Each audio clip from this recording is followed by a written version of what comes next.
Bonjour peuple congolais. Ngai ndeko na bino Christian Bola bien membre peuple mokonzi peuple souverain. Naye koloba makambo ya mboka puisque évolution politique ezali ko salama et puis to komi vraiment ko kende pené il y a le 31 décembre 2017. Ezali ma date fatidique ndenge babengaka date moko donc oyoke masolo ezali wana soki to sala erreur to koti na boumbu mais ezali ko sengela na attitude détermination ya peuple congolais soki to bi détermination peuple congolais ngi koloba d'abord peuple et puis na ba politicien o ba bengi bazali ba politicien ya peuple puisque ba politicien bazali ko jouer na ba pays oyo ya démocratie ba pays ya solo politicien a joué un rôle moko très déterminant pour l'avenir ya mboka mais tozali komona que ba politicien oyo ya biso ba tie ba intérêt na bango privé liboso ba bosani donc intérêt vraiment donc national toloba intérêt moko donc toloba collectif ba bosani yango et ba kei mingi na ba intérêt oya bango pona basoma mapangu bazali mingi pe ba pauvre yango na pauvreté ezali eloko mabe basoma mapangu baza na mbongo na ba compte et bakomi ko envier ko soma ba mapangu na poto na États-Unis na ba France ba Belgique un peu partout Afrique du Sud ba Japon ba Corée mingi ba ke aussi ti ba Corée donc bandeko na ngai ezali pasi mingi na classe politique o ya Congo toko beta cette place wa toko loba yango puisque bango nde mutu bazali na kati ya institution bango nde mutu soto lobi na kati ya institution c'est-à-dire o baza na kati ya ba parlement baza na kati ya ba gouvernement na oyo baza na kati ya ba parti politique ce sont nos institutions donc ta ba bi classe politique congolaise donc ça ko regrouper normalement batouana opposition na batu oyo bazali na kati ya pouvoir donc bandeko na ngai lelo yo toye koloba lisusu parce que makambo ekomi ko s'accélérer raison pour laquelle tozali ko senga na batu baya mingi vraiment na réunion ya le 18 novembre na chaussée des Mons numéro 192 ou 192 na Anderlecht réunion munene ezali wana ya ba congolais pona tokota na ba kombo ya ba ningate songolo pakala tokota na ba association songolo pakala te donc ya ba congolais toya on a pona topesa ba idée toya ba ndenge nini toko arriver ko arrêter ou ko faire partie n'est-ce pas imposter na régime naie mais toyebi que régime wana ezali ancré na Congo ça fait aujourd'hui 20 ans ba bali ba boti ba bomi ba yibi basali nyonso yo mutu asalaka na mokili ya mabe donc lelo yo pion na bango munene azali na kati ya gouvernement wana mais alinga kolakisa biso ke azali congolais totangi Vital Kamerhe na uta koloba makama Vital Kamerhe ya donc hier et na uta koloba makama Vital Kamerhe il y a une année na loba makama Vital Kamerhe depuis 2012 na sommet à francophonie puisque ce monsieur moi je le connais depuis l'université de Kinshasa tangu azalaki étudiant ngana azalaki étudiant na yebiye na groupe o ba rwandais ba burundais bazalaki kozala voire même ba ougandais puisque ba burundais rwandais bazaka mingi ensemble to tangi na bango na université de Kinshasa na tangi na bango na IPN ba burundais ba rwandais bazalaki koya na bourse à CPGL donc bandeko na ngana ba ougandais do bandeko na ngai to yebi bango na yebi Kamerhe na lobaka na kokosa likambu te ou na kosa mutu likambu na yebi en tant qu'étudiant mais bazali ba étranger depuis l'université de Kinshasa donc bandeko na ngana naza koloba makambo sérieusement lobi na lobaki batu fu ba bimana na parti politique au Kanamba sali Kamerhe sali na mboka na biso ezali parti expansionniste rwandais au Congo bazali wana na bandeko na ye bazali wana ba stratégie ba arrêta ye il faut zala na biso puisque ya yebi biso Yé ayebi congolais. Azana morphologie ba congolais. Donc ça dit ayebi biso, ayebi mentalité na biso, akoli na biso. Donc so ba yebi siote okoye ba pété. Mais ngana yebi depuis l'université de Kinshasa. So qui le boké na micro baladeur na université na ba professeur ya université mingi ba ko banga lem soko loba mais ba yebi c'est un Rwandais.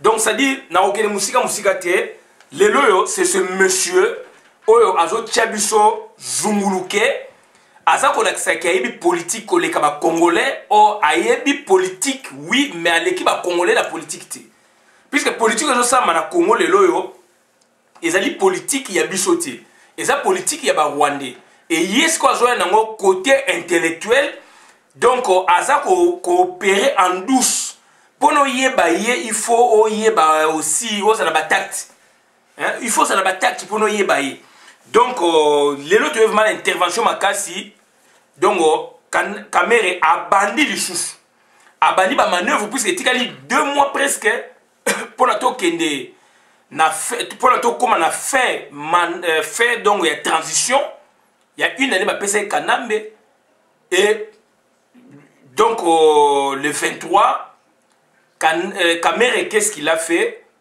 donc le 23 donc Kamere qu'est-ce qu'il a fait a initié une action Yarokomana gouvernement Bruno Tshibala tout en informant président bango usurpateur pour que son ministre d'État Abima ministre d'État naye azali chargé à ministère Songolo Abima kuna na sens na signe donc ya kolobake à CPLT puisque donc bah, c'est l'évaluation selon bango bah, c'est l'évaluation il y a na cadre il y a UNC na comité politique na bango bah sali donc bah évaluer pour na ba lobake accord à Saint-Sylvestre ezali ko parler Saint-Sylvestre ezali ko parler na makambo ya organisation d'élection d'ici au 31 donc bah moni ekomi impossible ekosala masute et puis calendrier électoral eza ko bimate etc etc donc ba ndeko na ngai ezali passe mingi donc yangwana siko bango na concertation na bango ba ye sikoyo ko retirer ministre na bango donc Pierre Kangoudia Mbayi bandeko na ngai na lingi il faut to se comprendre puisque to koti na phase moko ya compréhension moko donc vraiment poussée il faut que tu vas comprendre et puis intelligence mo poussée période de to koti batu mingi ba osa confusion sur le fait politique ya Congo actuel Tito qui est na le 31 décembre mingi ba osa confusion puisque to koti na phase ya politique moko très poussée et zo senga ba intelligence moko aussi très poussée donc na yango nazo senga na batu prudence quand je parle comme ça je ne soutiens pas le gouvernement Tshibala bien que j'insiste bien que Tshibala je ne l'accuse pas trop aussi ça c'est parenthèse à part je n'accuse pas trop Tshibala par rapport à passé naena par rapport na ba mission nae mais le gouvernement Tshibala moi je le soutiens pas il faut tout ça la distinguer entre la personne son passé na makambo ya moni na oyo dessus azui pour la servir lelo occupation ça c'est autre chose tout ça la confusion te na ndenge naza koloba pourquoi ou comment ba s'employer UNC s'employer pour na ba bimisa ministre na bango donc je suis contre procédure oyo Kamere donc à déclencher ou procédure oyo à appliquer nazali contre yango cause à la contre yango ngolo batena au soutenir gouvernement Tshibala il faut to kana bien dès le départ puisque congolais zali likambo yo lobité ya Baxelio na CPLT na moment oyo Kamere azali kozwa décision oyo précédemment il y a moins de 2 semaines moins d'une semaine asengi ke asanganana UDPS asanganana rassemblement donc c'est à dire asali lokoyo pambati et le philosophe se pose 3 grandes questions puisque na ju philosophie na professeur que son âme repose en paix Moutouzа Kabe grand professeur un grand philosophe le philosophe va se poser à 3 grandes questions. Pourquoi, comment, quand? Donc, la problématique, il y a l'Ikambo Nazoloba, donc au retrait à ministre Wana, dont je ne soutiens pas le gouvernement à Tibala, mais je suis contre la procédure que qu'entame, n'est-ce pas, donc l'UNC, ou qu'enclenche, n'est-ce pas, l'UNC, procédure Wana Ngana CP Nangote, puisque les alliés procédure Oyo, et qu'on permettre yé qu'un maire a comme un netina odeur ya sainteté. Donc ça dit na bateau bazali esprit faible. Na bateau bazali ko mona politique té puisque la politique ezali le quoi magie et magie mutu nyos tout à maîtriser la magie té. Donc la politique ezali considéré ndemwana. Donc ça dit je vu donc ba manœuvre ya Kamere a bandi du souche. Donc ndenge to bandi boye ti après les 31. Donc a bandi déjà tant a bandi et l'autre mot na sous-marin eza na C et l'autre monsieur eza sous na C. Donc ça dit c'est un monsieur professionnel à la politique bien sûr entre guillemets, mais c'est un étranger oyo a balingité na bandeko na ye batika mboka na biso kimia. Pourquoi abimisi procédure oyo? Pourquoi? On doit se poser 3 questions sur problématique Nabango. Pourquoi UNC est retiré ministre Nabango na moment oyo? Réponse to ko ça parce que ayebi enjeu politique ezali au 31 ou après le 31. Donc d'ici au 31 décembre 2017. Ayebi bien que ndeko na Hippolyte Kanambe pouvoir na yé au baxile qui a une année et aussi là le 31 décembre et qu'il y aura des pourparlers pour ne pas parler de dialogue. Ce qui a ndimi ko démissionné ce qui a boy ko kenete après le 31. Donc Kamere se prépare pour que qu'il devienne un acteur d'une composante telle que Rasop ou une autre plateforme où elle se former prochainement, ou un indépendant pour apaiser quand même tout le bas dans un moment opportun. Voilà manœuvre au Kamere à Sali dans moment où. Donc en cela, Barobanini, UNC et Zali na gouvernement et que maintenant UNC, dès l'instant que le ministre de Bimi na gouvernement, ils ont tout un carnaval de travail, tout un programme. Bako martelé maintenant, bako tiase, bako beta c'était, bako comme un contre-gouvernement oyo ba utikuna. Contre-gouvernement oyo ba utikuna.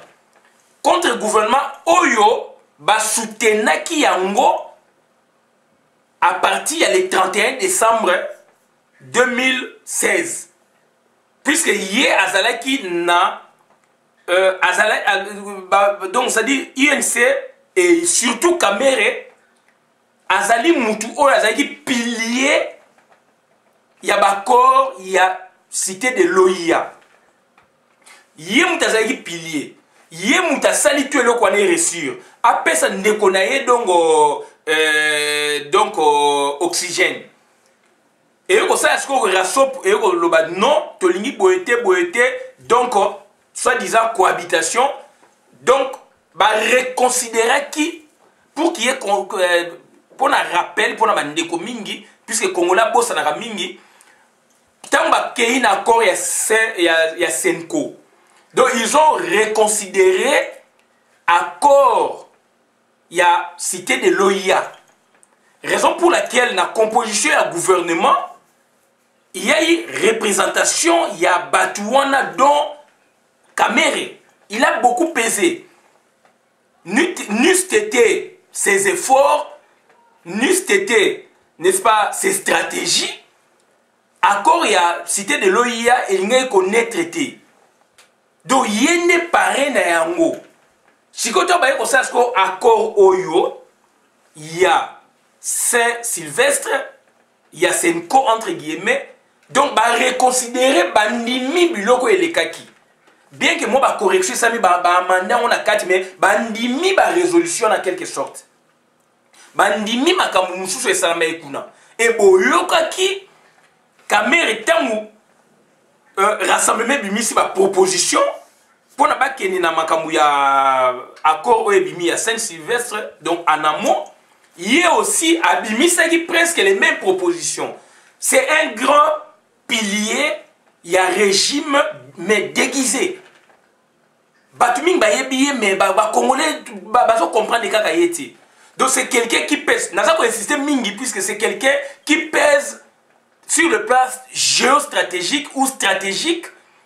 Il y a maintien ou il y a continuation, n'est-ce pas? Il y a régime, il y a Hippolyte Kanambe. Et Camere azali na statut moko ndenge moko na ministre d'État. Azwaka salaire ndenge moko na ministre d'État bien que il n'est pas dans le gouvernement, c'est un dignitaire du régime. C'est un dignitaire du régime. C'est un réalisateur, il y a maintien à régime. Na la kisi bino yango ndenge abandi na bakor ya cité de l'OIA ndenge a éviter ki kokuta na papa Tshisekedi ndenge a éviter ki kosangana rasop azoyi sabino bien ina formule na yemoko boyeke je suis du rassemblement mais je vais au dialogue. Voilà sa formulation. Donc c'est un stratège. Mais en face de lui il a encore d'autres stratèges dont ba membre ya peuple mokonzi. Donc to yebi to yebi yango moto capturer to cerner to la qui sa peuple congolais. Bako sabiso 2 fois té, bako sabiso 3 fois té. Et c'est Camere, le même Camere, ba ministre ba yi na gouvernement ba di banga yé azali na titre ministre d'État occulte, il touche le même salaire que le ministre d'État. Donc il est dans l'ombre. Aza ko guider, ko téléguider ministre naïe, aza ko téléguider le régime là. C'est Camere. Vous oubliez que Camere, c'est lui qui a fabriqué Hippolyte Kanambe. Vous oubliez que Kanambe, puisque Hippolyte Kanambe donc c'est un baba national, en 2006 c'est lui qui a vendu Hippolyte Kanambe comme un meilleur candidat. Ou un des meilleurs candidats, il y a présidence Wana, il y a élection présidentielle. C'est lui Camere. Na balango yuya yokoli ya mboka na biso a parlé la balangue belé batwa Monica Azali congolais. Il n'est pas des nôtres, il n'est pas congolais. Donc la kisi bino mutu nini tozana en face. Donc c'est-à-dire Azali caméléon et caméréon. Donc c'est-à-dire alingi aya sikoyo a changé couleur. Donc il faut te bomayer, il faut te boma caméléon wana. Bandeko na ngai yango na lobeli bino pourquoi Camere na UNC bazi position oyo alors que bazali na gouvernement Badi Banga dont lui vraiment c'est le cerveau moteur avant Bruno Tshibala donc accord wana dont lui il est le cerveau moteur na UNC na ye. Et bomoni ba vague ya ba congolais ou vraiment ba nationaliste ba bimi na UNC puisque ils ont compris, ils ont vécu et ils se sont dit non, on ne peut pas hypothéquer l'avenir de notre pays. D'où on doit quitter le navire UNC. Et pas plus qu'hier, il y a encore une dame, la dame aussi vient de quitter le navire UNC. Et aujourd'hui, donc il nous sort ces communiqués. Selon qu'il y a ceci, cela, et INC retire son ministre d'État en charge de donc le gouvernement Tshibala. Pour en faire quoi? Il y a un ABC Ngomba, to confondre que quand quelqu'un parle de Tshibala et quand quelqu'un parle du gouvernement Tshibala. Ça c'est différent et yali. Donc ça dit tant on a eu koloba boye na moni batu ndenge bamusu ba sepeli bamusu boye boye, mais je vous dis il faut jamais te cautionner à venir na biso na ba bêtise oyo, mais ça bêtise c'est la stratégie, il y a haut niveau, il y a ba tout power pion na bango ezali Camere. Pion na bango ezali Camere. Puisque lui on les voit, bato au monde aye longi ya biso, boye makam na biso, azana code na biso, azana style na biso, donc on va considérer comme congolais, il n'est pas congolais. Et Roubaix Rokolobani, puisque il y a une stratégie. Lobby, on appelle action au caméra bandi, lobby qu'on a appuyé dans Roubaix, puisque c'est le ministre Kuna. Il y a décentralisation et réforme institutionnelle. Lobby Roubaix s'est retiré.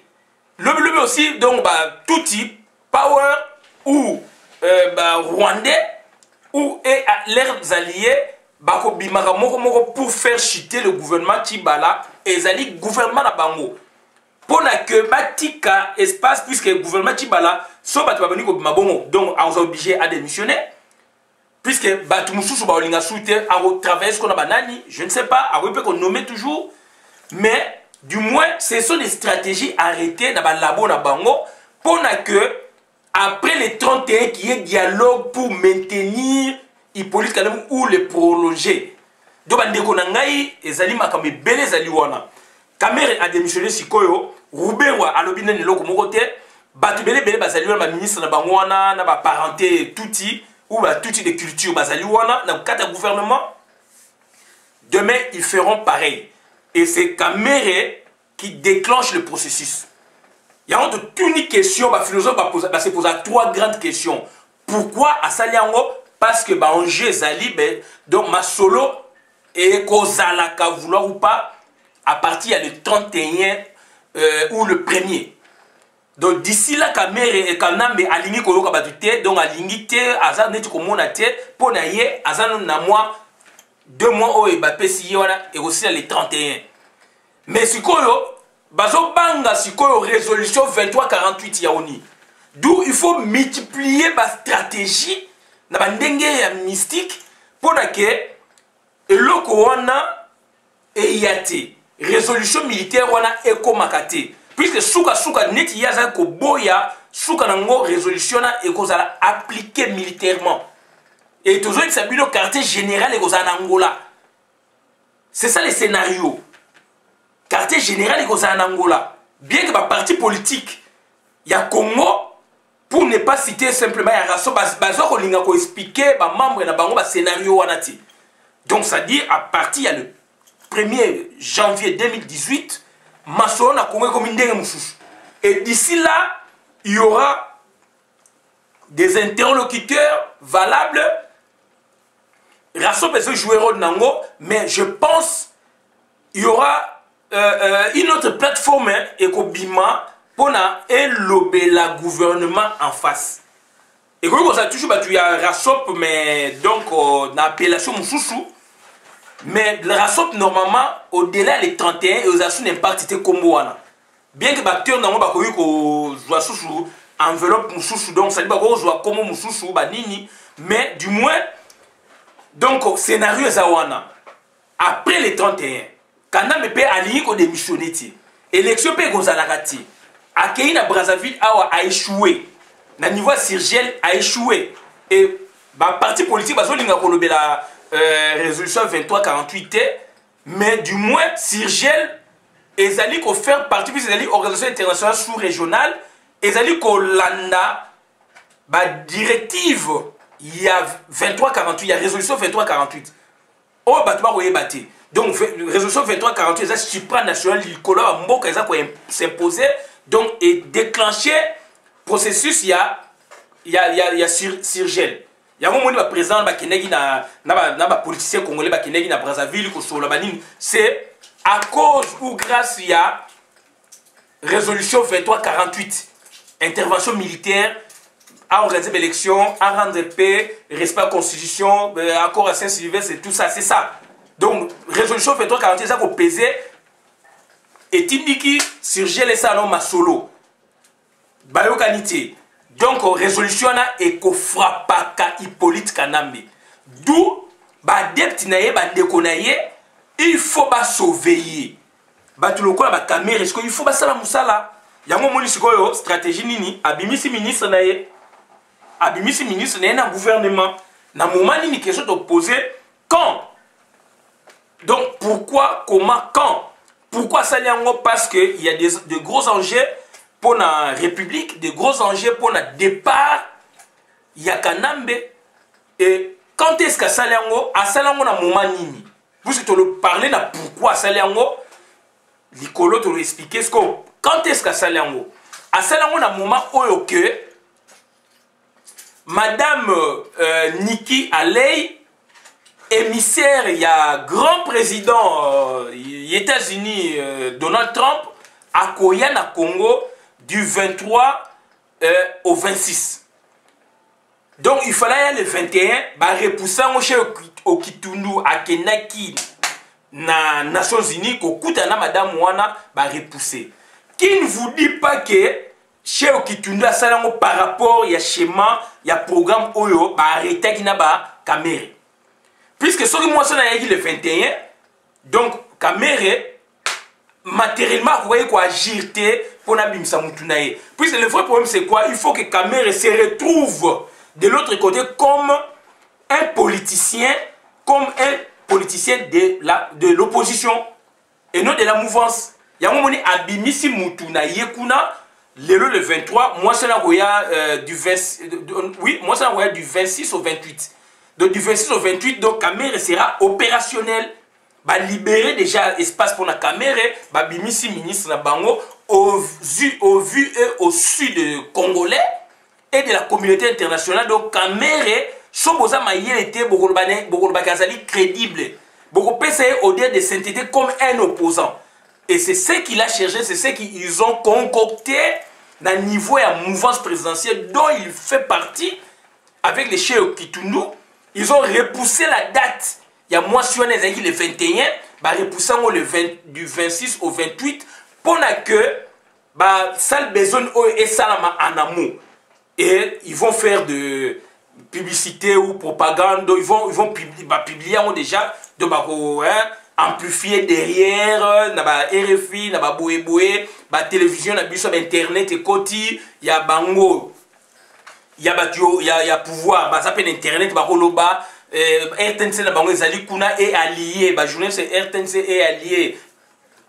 Donc RTNC et les chaînes alliées na RTNC puisque RTNC le ya ba rwandais et comment ya ba rwandais na bati ya ba internet ba ko relayer ba message na niveau ya ba Africa numéro 1 à Koloba na niveau ya média de France 24 message ya caméra koleka na niveau ya ba TV5 ekoleka batunaye baza libanda baza na kati ba Koloba ba ko vanter, d'où pour donner à caméra ce crédit afin que la table de négociation de l'autre côté à se retrouver devant Nikki Haley. Caméra doit parler à couper sa mémoire comme opposant. Donc, c'est-à-dire, Makamudije c'est Belemi, mais à surveiller la vraie opposition à Congo. Le fait qu'il y ait un politique il prendra les devants au monde qui a mené troupe. C'est regrettable. Amener qui troupe. Total la qualité à Moutou Otokoloba. Amena qui troupe, amena qui bango. Tant bazalana bango, aboufara bango. Et c'est lui maintenant qui prendrait, n'est-ce pas, le devant pour parler wana et qu'au cas où ça va congolais et ce serait comme ça. Donc pourquoi pourquoi Basaliango? La redondance est bien la pédagogie politique. Donc la répétition est la mère du savoir politique. Donc c'est-à-dire toujours zonge lango pour capter, comprendre. Toujours pour insister, toujours pour ça lango exprès pour comprendre. Parce que pourquoi le 31, date fatidique, quand est-ce que ça lango arrivé à Nikki Haley, repoussant de mèche avec chez Okitundu à Kendaki na New York pour ça moi si on va travailler pour que ezala du 26 au 28 et non le 21. Et dans l'entretien avant le 26, Caméra il doit agir. Comment maintenant, la dernière question maintenant, la philosophe, comment s'est-il employé? Comment s'est-il employé pour arriver à la fin, pour arriver à but naïe? But naïe c'est quoi? Babi misamutukuna aya kotoyo basa masolo na bango. Voilà intelligence employé. Donc c'est-à-dire à Luki, moyen moko boye, soi-disant élection respecter date nangote donc etikali 2 mois et comme impossible alors que azali na kati ayebi yango et yem talobaki même que élection na bakor na bango ya Saint-Sylvestre ya cité de l'OIA que élection fait ça na mars avril 2018 Kamere. Donc ça dit comment s'est-il employé ou se sont-ils employés donc yena UNC naye na mouvance présidentielle chez Okitundu donc évoquer calendrier électoral les obimate évoquer respect donc calendrier électoral ezalité et puis élection p donc donc considérant que la participation de l'UNC au gouvernement était de contribuer à l'organisation des élections dans le délai de l'accord de la Saint-Sylvestre. Comme évoqué accord à Saint-Sylvestre, compte tenu du fait qu'à ces jours, la CENI n'a toujours pas publié le calendrier électoral conforme à l'accord de la Saint-Sylvestre, après concertation avec le camarade Pierre Kangoudia Mbaye, la direction politique nationale de l'UNC décide le retrait du délégué de l'UNC du gouvernement en la personne de M. Pierre Kangoudia Mbaye, ministre d'État au budget. L'UNC œuvrera toujours dans l'intérêt du peuple congolais. Jamais le Kouta. UNC est parti, nous sommes dans la partitocratie. Le système politique est partitocratie. Donc il y a des partis dominants ou un parti dominant, puisque tout power bazali mais bazali stratégie moussous. Le parti dominant c'est l'UNC et tout power aussi, d'où bazali ko bouffer ba parti wana bazali des mèches bazali masole belé belé bazo créer ba tout bazo créer ba masole ba stratégie. D'où maintenant donc donc comment va s'employer à s'employer donc à avancer donc à se justifier comment pour la décision na yewana à évoquer makamo yo congolais aux à côté les mela yé congolais à côté les mela on ngai congolais à côté les mela mais par ailleurs biso ba combattants résistants au-delà de l'élection ceux qui l'élection est organisée démocratique transparente crédible etc moutou a gagné vraiment congolais ou bien moutou a gagné donc tu sais là mais du moins biso to za ma élection biso to za ma soulèvement populaire. D'où le fait que schéma na bango élection baby bango il faut se rabattre toujours na ba prescrit oyo ezalaki pour na organisation de l'élection. Yango moni à s'employer ndé wana a évoquer bloc oyo yo congolais zali ko s'attendre. Yo candidat aux élections présidentielles zali ko s'attendre na parti politique na bino songolo pakala. Voilà ma liste oyo ba politicien bazara non voilà ma liste oyo ba Rwandais ba ye nango na Congo pour na que ba tika la seko et par l'entremise ya Kamere okomona ka uberwa na ba gymnastique intellectuelle oti donc ba gymnastique intellectuelle politique explicite tu verras jamais uberwa dedans et lui il est dans les stratégies politiques implicites cachées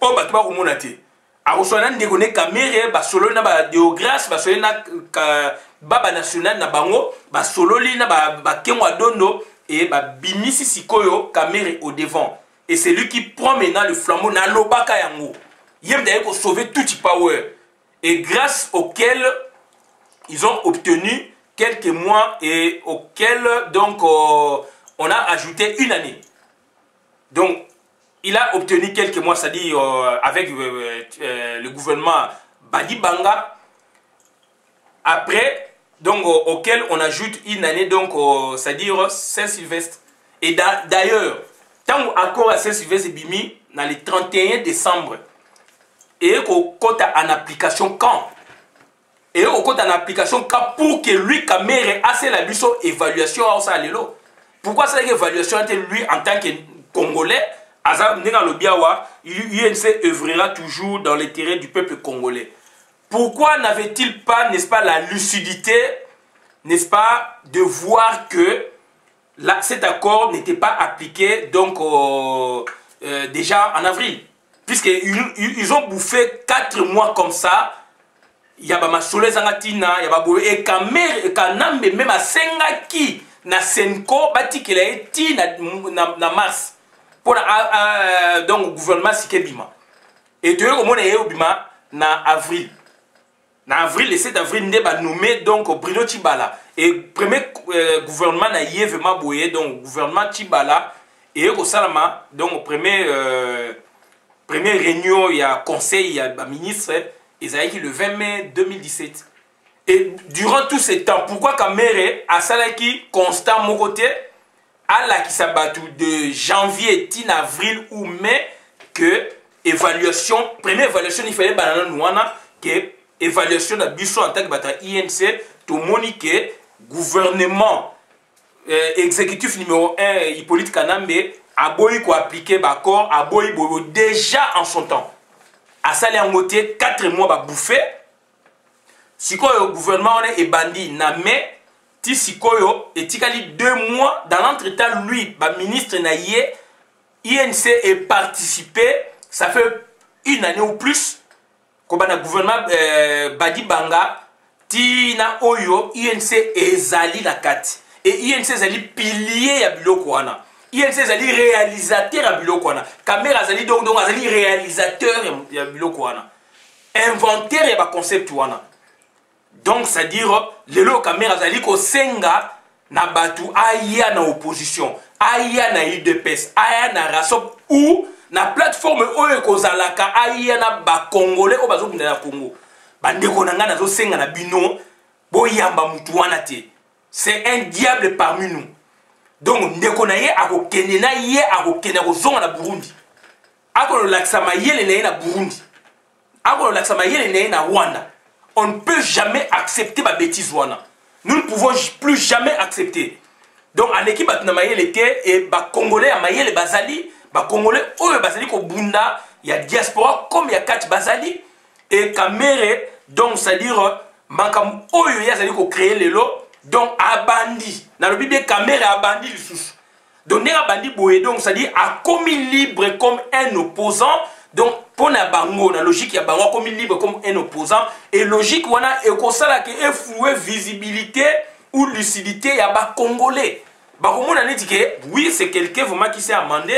Donc il parle de l'accord de la Saint-Sylvestre, ezali appliqué, il parle du calendrier électoral et bimité, il parle de sina makambo yo ba congolais bazo bundela. Alors il a participé na destruction ya Congo, a participé donc na ba accord mibale. Et tikali donc ça dit mandat ya 1 année donc au bouffet tout le baneti donc 11 mois ou 10 mois et tikali 2 mois le biké na se retiré mutunanga se retiré INC zali sous kunate pour faire quoi donc à ça la démarche les alini pour na que ba enjeu zali ko ya Roubé ou Balinga Kayete, ba Congolais, biso de Linga Kayete, de par sa morphologie, puisqu'il n'est pas vraiment congolais, Kamer il n'est pas congolais, sauf que Kamer c'est un bantou. À la morphologie ba congolais. D'où maintenant lui il a ébipé ba langue na biso a ébipé non seulement ba langue na biso na code na biso ba congolais. To so na Kamer même langage, même discours. Donc ça dit azali wana yango ba tchaka est toujours au devant pour na ke asala musa ngai le intervention na ngezali na rappeler binango na intervenir puisque na moni batu mingi bazali wana neti to obunga nzela na moni batu mingi neti ba o comprendre kaka te yango moni to za ko zongela ba biloko oyo Kamere NON UNC makamba sali est allié, il n'est pas opposant. Et bah c'est pourquoi puisqu'ils allaient arriver à moi si wana azali ko bank sabango d'où il fallait caméra zala na katia table de négociation na katia ba salle wana na katia masolo wana donc yepé à se retrouver yango mona bane ko senga ke akota na rassemblement akota na rasop bani mais neti amoni ke ba pression déjà bani ko ya donc akobima comme indépendant cette fois là donc azali lokola un opposant indépendant. Na GO a sali donc un opposant indépendant puisqu'il parle maintenant, il défend maintenant nos causes à nous. Hein? Les causes pour lesquelles nous sommes, n'est-ce pas, battus, pour que la rétablir, elles la appliquer, elles la donc bien vu, yé maintenant si koyo a yé ko parler dans d'où bandeko nangai ezali passe mingi yango nazali ko attirer attention à ba congolais. Nazali ko attirer attention ba congolais bazali naïf. Nazali ko attirer attention ya ba congolais ba ndeko nangai bino tozali kolanda ngai nazali koexplike bino pardon bino tozala na kati ya bainstitution bino tozala baparti politique pardon mutu wana boyamba ye te. Et dès aujourd'hui tozali kokotisa bacourrier mpona kodénoncer yango na baambassade nyonso. Et na yango tozosenga na bato nyonso il faut kokotisa bacourrier na baambassade nyonso. Tosengi na bato il faut kokomela mwasi wana Niki Alei. Il faut kokomela donc ye tout en informant copie pour information na Donald Trump donc Maison Blanche na département d'État et puis na mwasi wana nano ayete do il faut courir kota déjà azwa yango do bande ko ngai makama kongo eza suka makama politicien te makama kongo eza ka ya rasopte makama kongo eza ka ya ba étranger la makama kongo eza li ya yo ya ye ya ngai adresse ya Donald Trump do ya Maison Blanche au bet internet Maison Blanche ozwa yango ya département d'État so beti ozwa yango okomi yango okomeli mwasi wana botindi yango bolakisa pe manœuvre oyo ezosama lelo oyo ndenge caméra bimi avant 2-3 jours arrivé à mwasi wana mutazo bangisa bango mwasi mutazo bangisa bango et manœuvre oyo chez Kitundu basali na ba caméra na ba Ruberwa na caméra na donc Kabila chez Kitundu accueilli ko repousser date ezaki le 21 donc ba koyambaye du 26 au 28 puisque ezali gouvernement congolais mute koyambaye.